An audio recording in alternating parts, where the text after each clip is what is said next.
Tirania de Aço capítulo 265. O Sacro Imperador Romano se junta à briga dentro do reino da Itália. Na cidade de Florença, jaz o Sacro Imperador Romano, que também era o rei da Itália.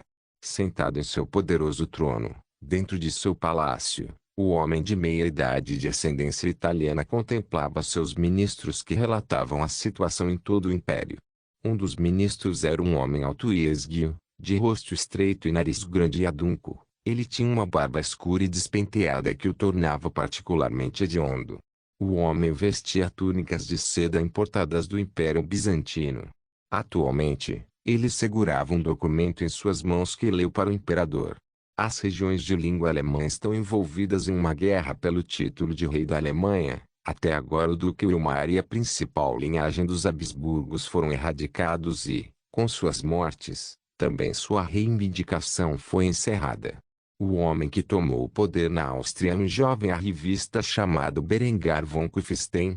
Como você deve saber, ele é comumente referido como Berengário, o Maldito. O homem é um assassino de parentes, mulherengo, herege e foi excomungado pelo anterior Papa Simeão II.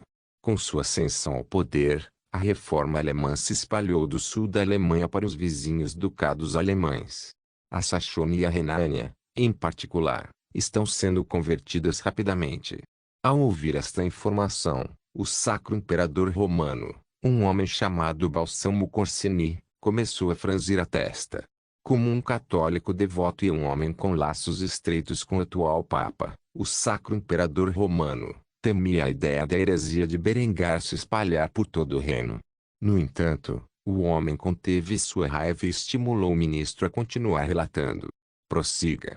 Percebendo a fúria do imperador, o ministro engoliu a saliva acumulada em sua garganta antes de continuar seu relato.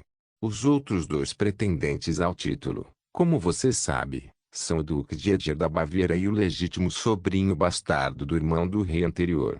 Seu nome é Manfred von Luxemburg, se não me engano.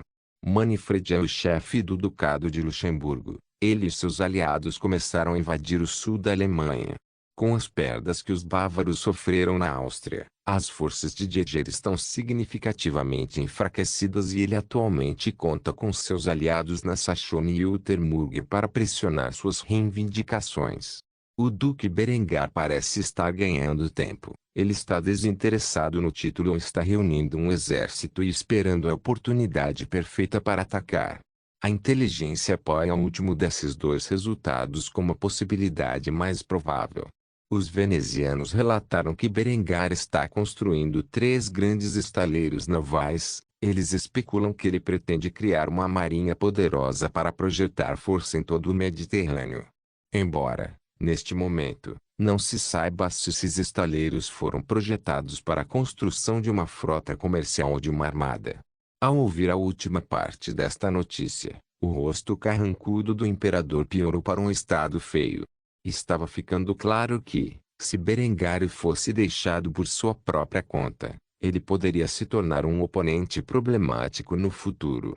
Ainda assim, não havia muito que ele pudesse fazer sobre isso, exceto tentar revogar o título de Duque de Berengário, o que o forçaria a entrar em guerra com os austríacos. Não havia como o imperador impor sua vontade a Berengário e ao povo austríaco.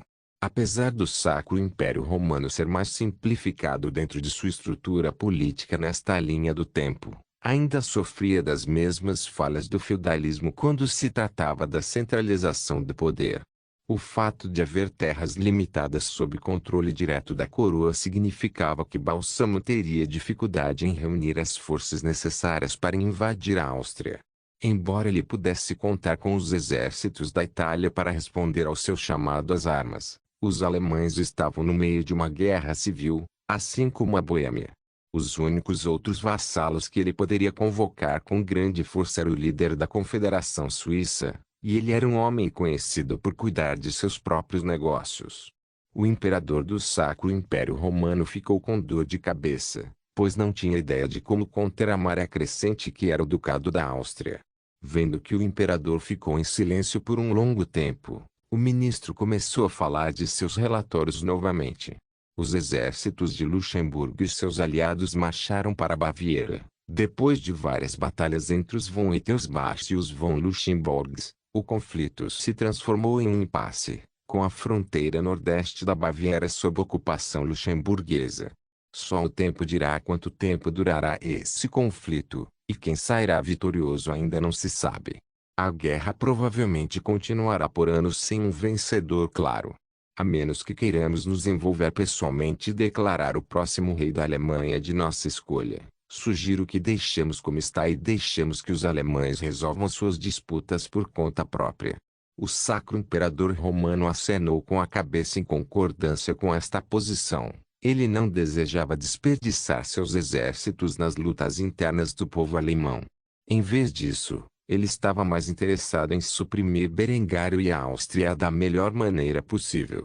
Como tal, ele fez a pergunta em sua mente: qual é o status das tentativas do Papa de reunir forças suficientes para uma nova cruzada contra Berengário e sua heresia?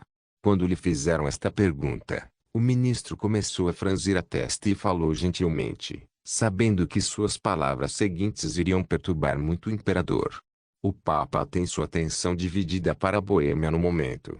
A eclosão da heresia alceta e sua guerra para derrubar a coroa da Boêmia era uma ameaça mais imediata quando comparada à de Berengário e sua heresia. Como tal, o cronograma estabelecido para preparar um exército para invadir a Áustria foi adiado. Em vez disso, as poucas forças reunidas pelo Vaticano marcharão primeiro sobre a Boêmia. Embora Berengar tenha assumido uma postura neutra na guerra, nossos espiões relatam ter visto um grande número de canhões de mão e canhões nas armas das forças hussitas. O número que eles possuem é muito maior do que eles geralmente deveriam estar equipados. Assim, acredita-se que essas armas são fabricadas em Viena e transportadas para as terras hussitas. No entanto, nada disso pode ser comprovado, pois os agentes de Berengar são altamente eficazes na contra-espionagem. Como tal, o que quer que esteja ocorrendo nas terras austríacas é desconhecido para nós no momento.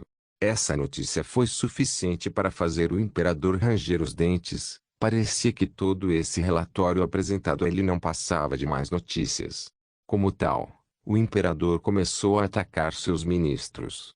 Existe alguma boa notícia? Algum de vocês tem alguma ideia de como suprimir Berengário e seu rápido crescimento?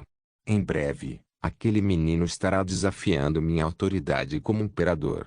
Algo precisa ser feito sobre isso, e até a cruzada convocada, o conflito militar não é uma opção. Os vários ministros que estavam reunidos começaram a olhar uns para os outros em um silêncio constrangedor. Isso até que um dos ministros começou a falar. Poderíamos impor impostos e tarifas sobre a Áustria e seus produtos. Dessa forma, a economia austríaca sofrerá, e Berengar o Maldito terá dificuldade em financiar a expansão de seu exército. Ao ouvir isso, o imperador começou a sorrir. Foi uma boa ideia. Porém, quando ele estava prestes a dar o decreto para impor impostos injustos à Áustria, outro de seus ministros se pronunciou. Você é um idiota. Em primeiro lugar, se impusessemos impostos estritamente sobre os produtos austríacos, isso pareceria o imperador intimidando um de seus vassalos, que Berengar poderia usar para gerar conflito entre os outros vassalos. Esse é o melhor cenário. O pior cenário é que Berengar poderia se recusar completamente a pagar tais impostos, forçando-nos com duas opções: abaixar nossas cabeças em humilhação ou invadir a Áustria e travar uma guerra para a qual não estamos preparados. No momento em que o imperador ouviu isso, toda a alegria que momentaneamente encheu seu coração se dissipou, pois o ministro que choveu em seu desfile fez um contra-argumento válido contra tal opção. Assim, mais uma vez, Balsamo e seus ministros estavam coçando a cabeça tentando descobrir um curso de ação. Por fim, o ministro feio da barba desgrenhada falou com a melhor opção que a coroa imperial tinha no momento. Se quisermos suprimir o crescimento de Berengar sem dar a ele um casus belli, só há uma opção. Devemos sabotar sua indústria. Ao fazer isso, podemos manter uma negação plausível enquanto ainda incapacitamos seus meios de se armar. A dificuldade está em colocar nossos agentes na Áustria sem serem detectados pela robusta rede de espionagem de Berengar. Para começar, Ele está aceitando apenas imigrantes de ascendência alemã na Áustria, deixando nossas opções de espiões exclusivamente da Confederação Suíça. Teremos que travar ativamente uma guerra de intrigas contra a Áustria e construir uma rede suficiente para nos infiltrar em suas cidades industriais. Fazer isso poderia levar meses, se não anos, para obter qualquer resultado e certamente seria caro. No entanto, é a melhor opção disponível para nós no momento, além da guerra total. Depois de ouvir isso, os ministros reunidos começaram a murmurar entre si antes de concordar com esta proposição por unanimidade. Como tal, o imperador sorriu de orelha a orelha, exibindo seus dentes amarelos doentes ao fazê-lo. Depois disso, ele começou a gargalhar antes de se acalmar o suficiente para dar seu decreto. Assim seja. Berengar, gostaria de ver como você evita que meus agentes sabotem sua indústria e prejudiquem sua economia. Assim, o reino italiano e a dinastia imperial começaram a jogar seu peso na briga. Ao sabotar as fábricas de Berengário, ele não apenas paralisaria a economia de Berengário, mas também enfraqueceria o Império Bizantino para o Oriente, com quem o imperador há muito tinha uma rivalidade em relação a quem era o verdadeiro sucessor de Roma. É claro que passar pelo olhar inquisitivo de Linde da agência de inteligência austríaca é muito mais fácil dizer do que fazer. Afinal, eles começaram a se expandir rapidamente pela Alemanha e no norte da Itália desde que começaram suas reformas. O que se seguiria seria um longo e sangrento conflito sombrio entre o Duque da Áustria e o Sacro Imperador Romano. Tirania de Aço capítulo 266. Um ano se passou desde o aniversário de Adela e, enquanto o mundo mudava ao seu redor, Berengar morava em Kufstein, supervisionando a reconstrução do Ducado da Áustria. A guerra com os bávaros havia deixado grande parte das terras devastadas, e foi com muito esforço que os campos começaram a ser restaurados, e o povo voltou para reconstruir suas casas com a ajuda do Estado que Berengário vinha estabelecendo.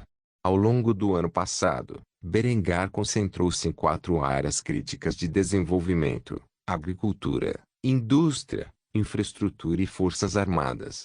No que diz respeito à agricultura, no ano passado, os campos foram refeitos, muito com a ajuda dos semeadores mecanizados que Berengário começou a empregar em todo o reino. O uso do arado de aço e da semeadora mecânica ajudou muito na quantidade de terra agrícola que poderia ser utilizada, enquanto os campos eram trabalhados por uma população significativamente menor do que antes. O sistema de 4 campos foi implementado em todo o reino. A irrigação semi-moderna foi construída nos campos. Fertilizantes avançados começaram a ser empregados e a criação seletiva foi introduzida no gado. Devido à enorme quantidade de força animal necessária para utilizar colheitadeiras, Berengar gastou uma quantia significativa adquirindo cavalos e mulas de fazenda para alimentar esses dispositivos. No final, ele sentiu que este seria um investimento essencial, pois a colheitadeira combinava os componentes críticos da colheita de grãos, como colheita, debulha, coleta e separação em um único processo. Com esta invenção, o trabalho de milhares de agricultores poderia ser feito por um punhado de homens. A única desvantagem era que cada colheitadeira combinada exigia 20 ou mais bestas de carga. Para Berengário, valeu bem o preço. Os milhares de agricultores que normalmente trabalhavam nos campos fazendo todas essas funções foram agora substituídos por uma única máquina e alguns homens para operá-la. Os homens que anteriormente trabalhavam nos campos podiam ser empregados na indústria, construção, mineração, nas forças armadas ou em qualquer outro emprego necessário em uma sociedade semi-moderna. Eles também poderiam receber educação pública e aumentar ainda mais a rede científica de Berengar. A agricultura da Áustria fez um processo significativo no início do século XIX desde a vida anterior de Berengário. Dentro de uma década, todos os campos da Áustria seriam totalmente mecanizados, utilizando irrigação e fertilizantes avançados. As vilas e cidades destruídas ou danificadas durante a ocupação da Baviera foram reconstruídas sob a iniciativa de infraestrutura de Berengar. Foi um processo que pode levar uma década, ou possivelmente 2. Ainda assim, no futuro, Todas as cidades e vilas centrais da Áustria seriam feitas com um grau semelhante de segurança e saneamento em que Kufstein agora se encontrava. Estradas estavam sendo construídas em toda a Áustria para conectar as principais cidades e vilas do reino. As estradas eram uma característica essencial para o comércio, e Berengar pretendia garantir que suas estradas se estendessem por todo o ducado.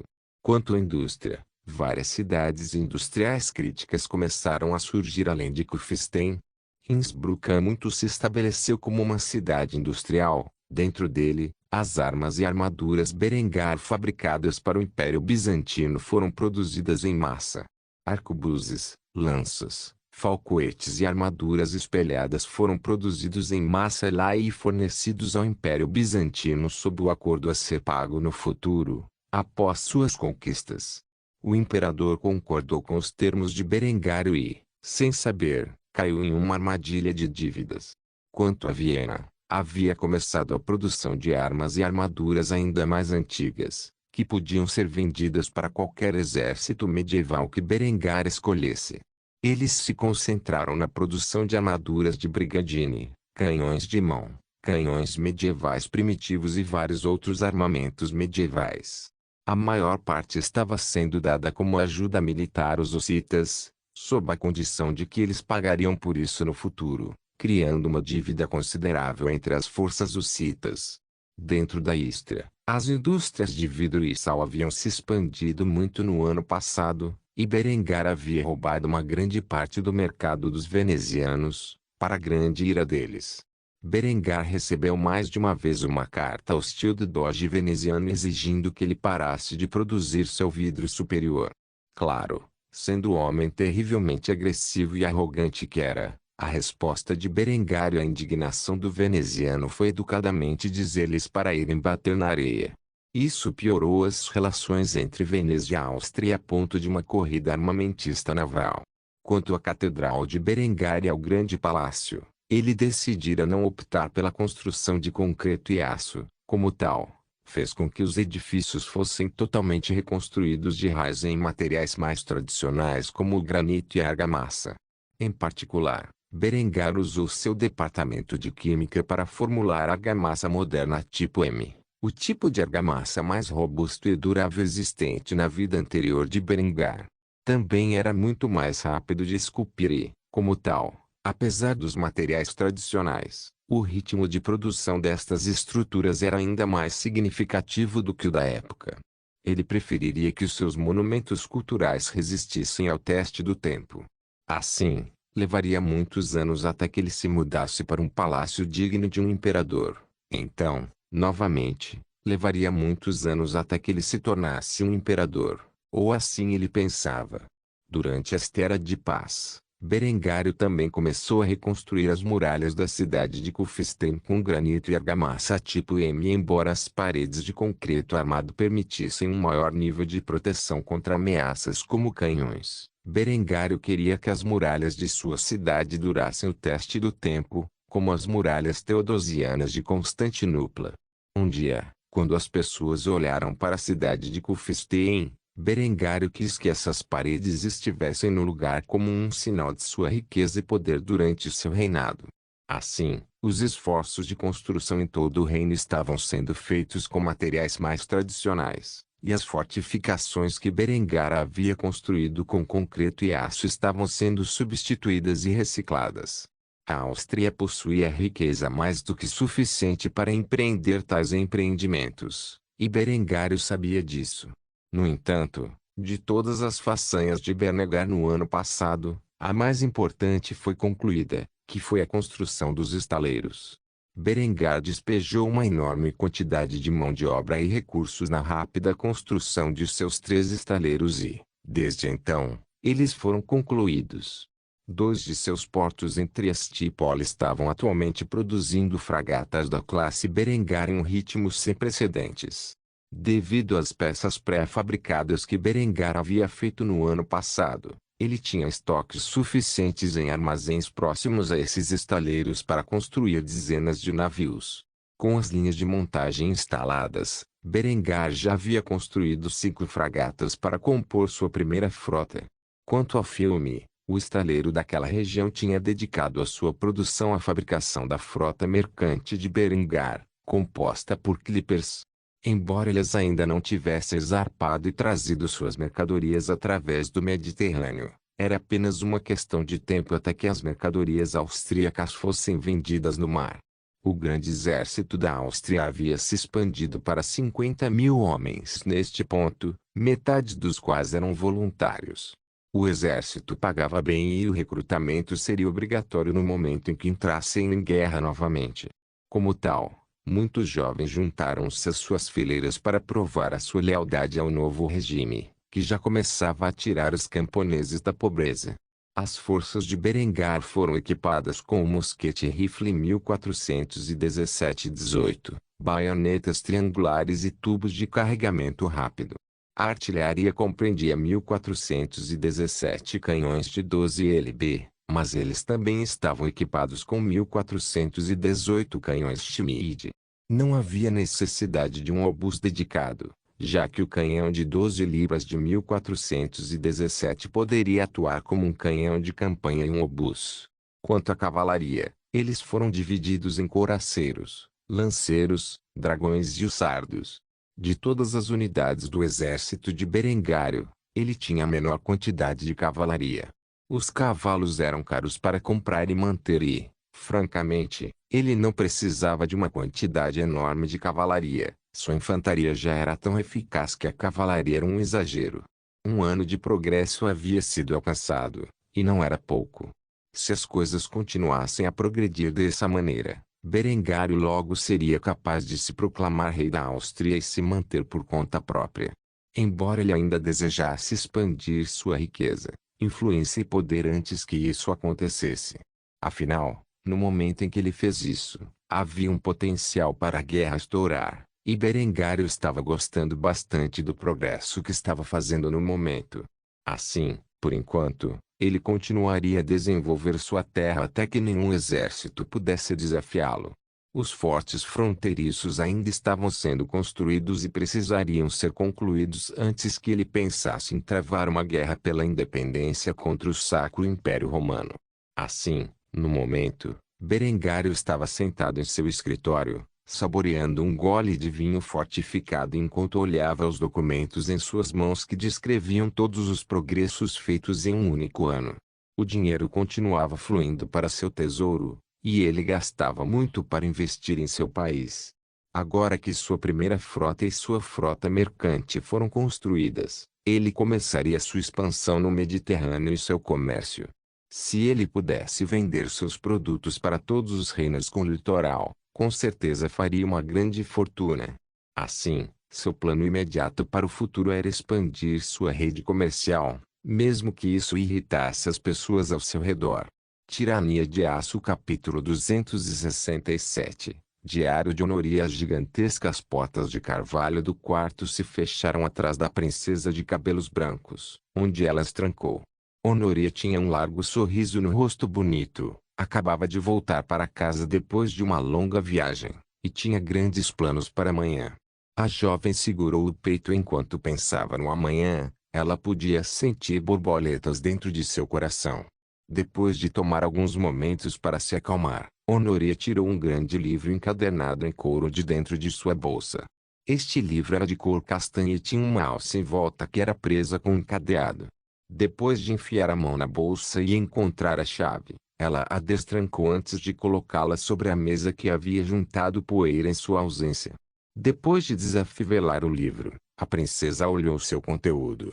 Desde sua chegada a Kufstein há mais de um ano, ela começou a manter um diário que continha seus eventos diários. Como tal, ela começou a folhear as páginas lendo suas experiências anteriores enquanto vivia sob o teto de Berengar. Alguns deles a fizeram sorrir e outros a fizeram franzir a testa. Foi uma jornada bastante emocional enquanto estava em Kufstein. Depois de folhear as páginas iniciais, ela se viu lendo sobre sua experiência logo após a festa de 14 anos de Adela. A entrada do diário dizia o seguinte: 10 de setembro de 1418. Acordei de manhã com uma dor de cabeça terrível. Bebi muito vinho ontem à noite. Não me lembro de minhas ações na noite anterior, Mas Berengar começou a me encarar desde o momento em que me viu pela primeira vez. Tomei um café da manhã descontraído ao lado de Berengário e dos outros hóspedes que ficaram dentro do Castelo de Graça, que vomitei logo depois. Nota para alimentos gordurosos não se acomodam bem com o estômago de ressaca. No final da tarde, Berengário visitou-me e censurou-me pelo meu comportamento na noite anterior. Embora eu não me lembre de ter me comportado dessa maneira, fui um pouco violento com ele por ciúme da atenção que ele dava às outras garotas. Serve nele direitinho, ele não me nota o suficiente. Não sou digno de seu louvor? Ao ler esta anotação, Honoria sorriu amargamente, ao pensar que já naquela época, ela estava tendo problemas com seu relacionamento com Berengário.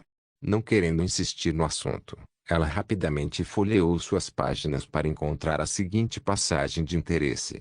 5 de outubro de 1418. Estou aprendendo a velejar há algum tempo e tenho me tornado muito bom nisso. Berengário até prometeu me levar à Istria no verão para que eu aprenda a velejar no mar. Estou tão animado que mal posso esperar. Depois de passar pelo meu treinamento diário de navegação, Berengar me deu uma nova tarefa. Ele quer que eu aprenda a tirar e manejar uma espada para me defender adequadamente. Não tenho certeza de como serei bom na tarefa, mas faz sentido. Afinal, alguns dos marinheiros estão me olhando com más intenções. Se não por medo do que Berengário pode fazer com eles, tenho uma ideia do que pode acontecer comigo. Felizmente, Berengar exerce respeito suficiente para que eles pareçam conter sua natureza lasciva. Então, novamente, é respeito ou medo que leva esses homens a se comportarem? Acho que devo perguntar por aí e ver o que as pessoas sob o governo de Berengário pensam dele. Honoria contemplou com carinho esta entrada específica. Foi um dos muitos momentos em que Berengário demonstrou que se importava com a garota. No entanto, os bons tempos duraram um período tão curto. A bela jovem princesa balançou a cabeça de tais pensamentos antes de virar a página e passar para o seguinte ponto central em seu diário. 15 de outubro de 1418. Hoje é o aniversário de Linde, e Berengário passou o dia inteiro com Linde e seu filho Hans. O pequeno Tique é tão adorável. Será que um dia poderei ter um filho tão fofo quanto ele? Não seria ótimo se ele se parecesse com Berengário? O que estou dizendo? Já passa do meio-dia e Berengário mal falou comigo. Em vez disso, ele e Linde passaram as últimas horas trancados em seu quarto. Acho que eles estão fazendo sexo, não sei porquê, mas isso me deixa com tanta inveja. Eu sei que não deveria estar pensando nessas coisas, mas toda vez que passo pelo quarto deles e ouço os gemidos de prazer de Linde, não consigo deixar de pensar como seria se eu estivesse no lugar dela. A noite chegou e, no jantar, Linde anunciou que estava grávida, não apenas para Berengário, mas para todos os convidados que vieram visitá-la. Seu aniversário é muito importante, já que ela é amante de Berengar. Até a dela e sua família chegaram. Tenho certeza de que sua noivinha parecia tão invejosa quanto eu quando soube da notícia. Berengário parecia tão feliz que me deixou amargurado. Eu me pergunto como ele reagiria se eu carregasse seu filho. Depois de ler isto, Honoria começou a sorrir amargamente enquanto virava rapidamente a página, procurando outra entrada para ler. Quanto mais ela lia, mais ela se arrependia de suas ações que a levaram à sua situação atual. Como tal, ela leu a próxima entrada com lágrimas nos olhos enquanto lutava para evitar que caíssem no diário e manchassem a página e seu conteúdo. 23 de novembro de 1418. Hoje é meu aniversário, e eu o comemorei sozinho. Não sei por que não contei a ninguém sobre isso. Talvez porque eu temesse que tal informação pudesse levar Berengar a descobrir minha identidade. Se ele soubesse que sou princesa do Império Bizantino, ele me mandaria para casa. Não sei se conseguiria viver sem o apoio que ele me deu. Para voltar para casa e me casar com aquele príncipe gay, acho que prefiro morrer. Honoria rapidamente virou a página depois de ler isso. Ela estava encantada por ainda estar em Kufstein. Apesar de tudo o que havia acontecido, como tal, não fazia sentido ficar remoendo o passado. As páginas seguintes não continham nada de significativo e, como tal, A garota folheou para outra entrada de interesse. 25 de dezembro de 1418. Hoje é Natal. Há poucos dias era o aniversário de Berengário e, embora houvesse uma grande festa, nada de interessante aconteceu. Embora a casa não inclua nada além de Berengário, Henrietta, Lindy, Hans e eu mesmo, eu me diverti muito. Até consegui passar algum tempo a sós com Berengário. Parece que os dias em que ele interage comigo estão começando a ficar menos frequentes. Acho que ele está tentando se distanciar de mim, mas não sei por quê. O que eu fiz para perturbá-lo a tal ponto? Para este novo ano, vou me esforçar ainda mais para conquistar o carinho dele. Depois de ler isso, Honoria começou a pular muitas entradas antes de cair em uma cheia de lágrimas e manchas de tinta. Ela ficou muito emocionada quando escreveu isso, como tal. Ela respirou fundo antes de ler o conteúdo, totalmente ciente do que continha. 2 de fevereiro de 1419. Tive uma briga enorme com Berengar hoje. Eu nem sei por que estávamos discutindo. Ele tem estado tão distante ultimamente que está partindo o meu coração. Tentei dizer a ele como me sentia, mas saiu errado. Acabei dizendo algumas coisas profundamente pessoais e dolorosas. No final, ele simplesmente olhou para mim com olhos de fúria que eu não sabia que ele possuía. Depois, ele me mandou para o meu quarto para pensar sobre minhas ações. Onde é que tudo deu errado? E é minha culpa por não ser honesta com ele? Depois de ler isso, Honoria suspirou e pulou várias entradas. A relação entre ela e Berengar só parecia piorar enquanto ela folheava as páginas até chegar a mais uma entrada manchada de lágrimas. 6 de junho de 1419. Berengário cancelou nossa viagem à Istria, e por cancelada quero dizer que escolheu não ir comigo. Em vez disso, ele está confiando minha proteção a seus guardas. Parece que ele quer pouco a ver comigo no momento. Não sei o que está causando essa brecha, mas suspeito que seja minha culpa. Preciso de um pouco de ar fresco e uma nova perspectiva. Ficar preso em Kufstein todo esse tempo está começando a me subir a cabeça.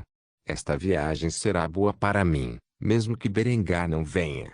Isso deve me dar algum tempo para pensar sobre tudo o que deu errado no ano passado. Depois de ler isso, Honoria sorriu por um momento refletindo sobre as belas lembranças que ela fez na viagem que havia feito. Ela virou a página e percebeu que seu sorriso continuava crescendo enquanto escrevia sobre sua viagem ao exterior. 27 de julho de 1419. Faz quase um mês desde a última vez que vi Berengário e cheguei às costas de Aragão.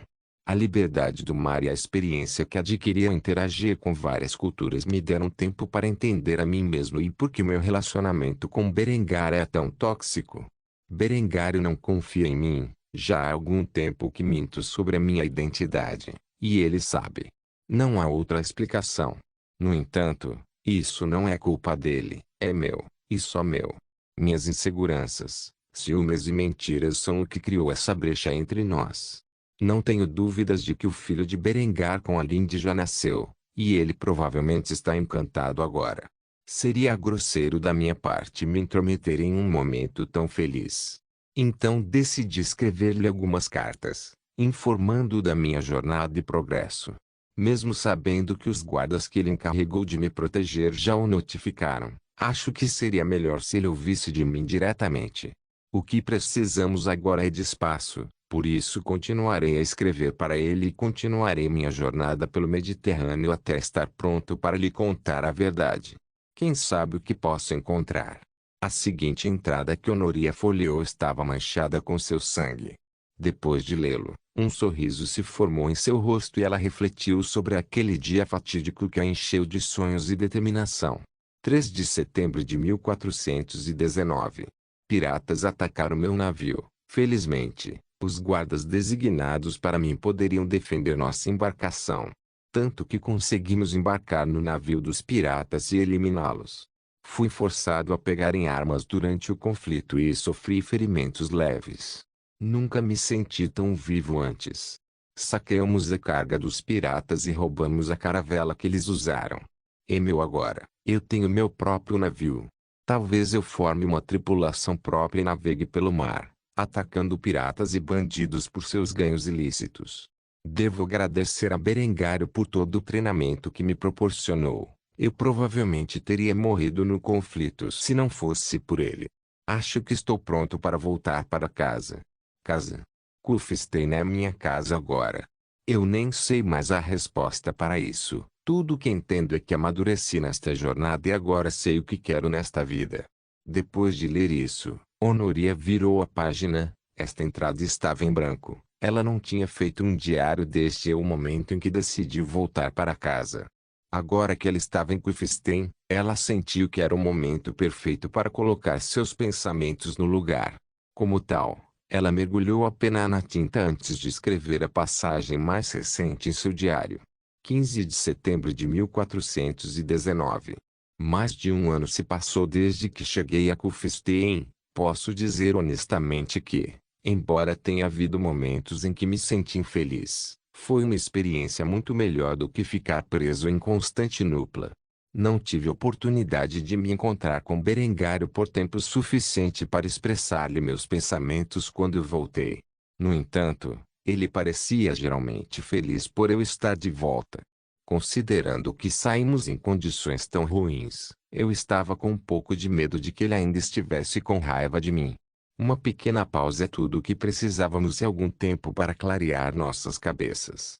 No entanto, estou pronto agora. Vou contar a ele tudo o que há para saber sobre mim amanhã. Serei franco sobre quem sou, de onde venho, o que me tornei sob sua tutela e o que desejo na vida. Para ser sincero, estou bastante assustado, mas não viverei mais com medo da rejeição. Se Berengar me aceitar, será porque eu sou. Não sou mais aquela princesinha assustada trancada no palácio do pai. Sou um marinheiro, um aventureiro, e se Berengar pensa que pode me manter trancada em seu castelo, como uma princesinha obediente, está muito enganado. A pior coisa que pode acontecer é Berengário me rejeitar. Se o fizer, retribuirei sua gentileza com a riqueza que ganhei dos piratas e partirei para destinos desconhecidos. Não tenho ideia de que tripulação formarei ou como farei isso, mas sei em meu coração que aventura e glória esperam por mim.